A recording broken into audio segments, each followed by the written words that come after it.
Well, g'day guys.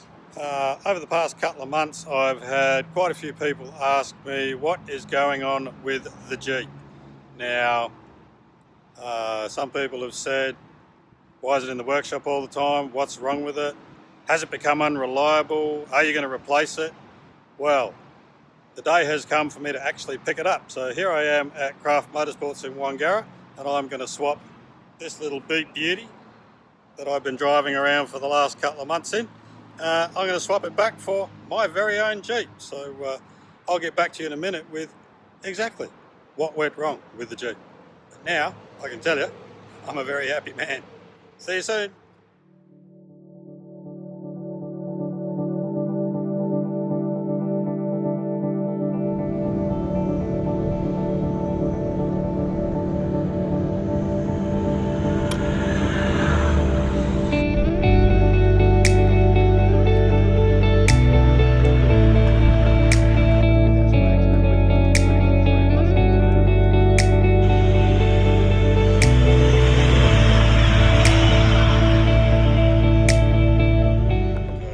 Truth.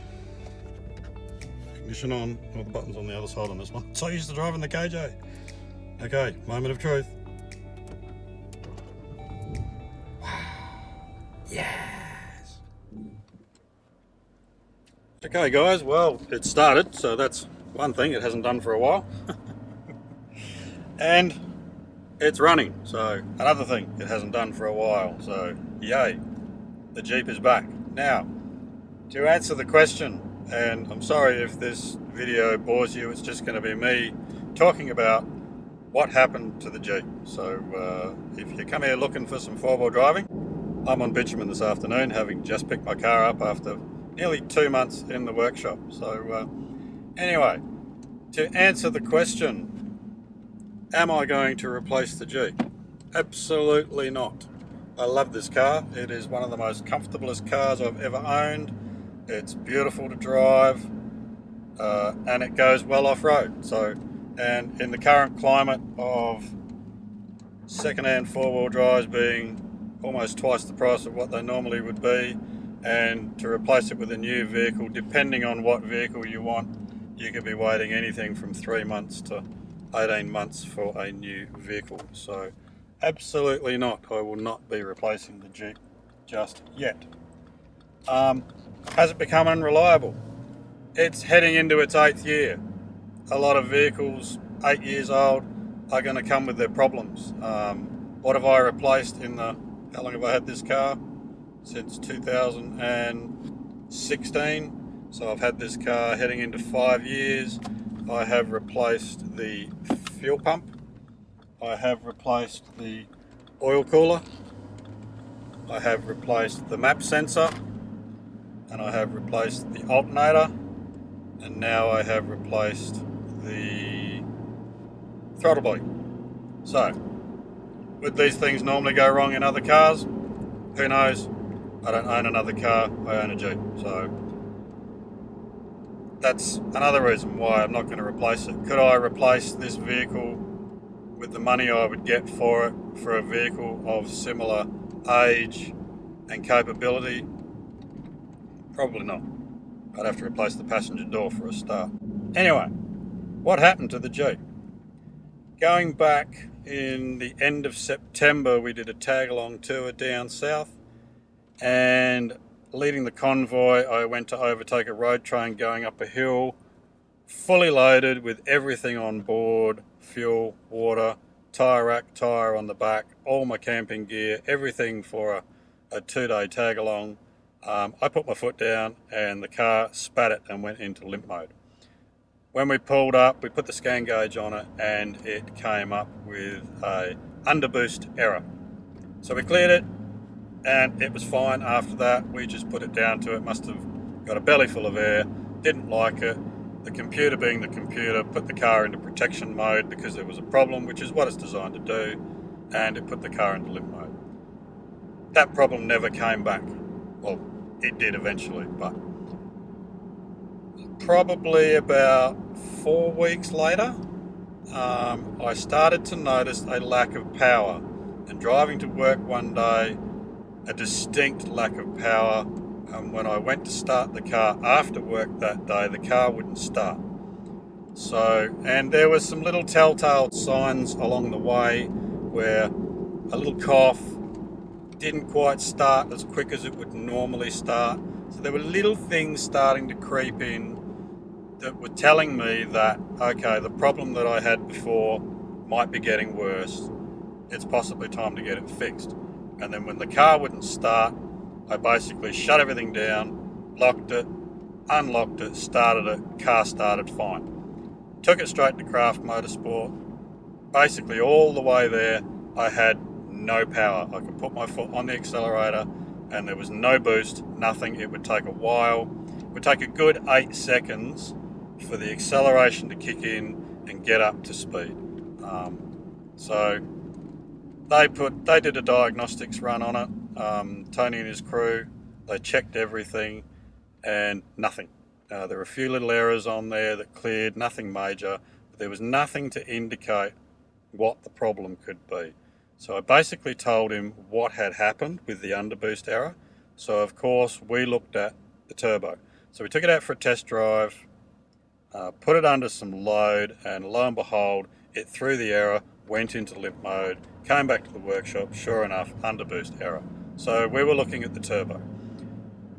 Tony then spent the next couple of weeks basically trying to diagnose what the problem was, because there was nothing standing out that it could have been. We replaced the map sensor in it, and everything was then pointing towards the turbo actually needing to be replaced.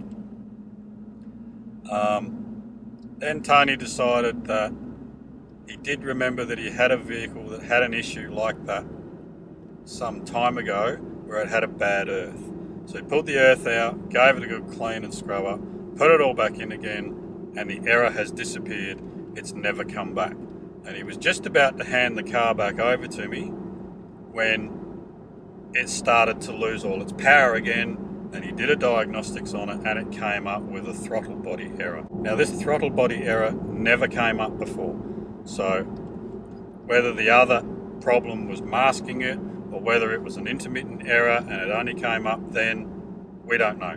But it came up with a throttle body error. So he spent another week playing around with it, trying to find out exactly what was wrong with the throttle body, and basically it turned out to be the throttle body itself needed replacing.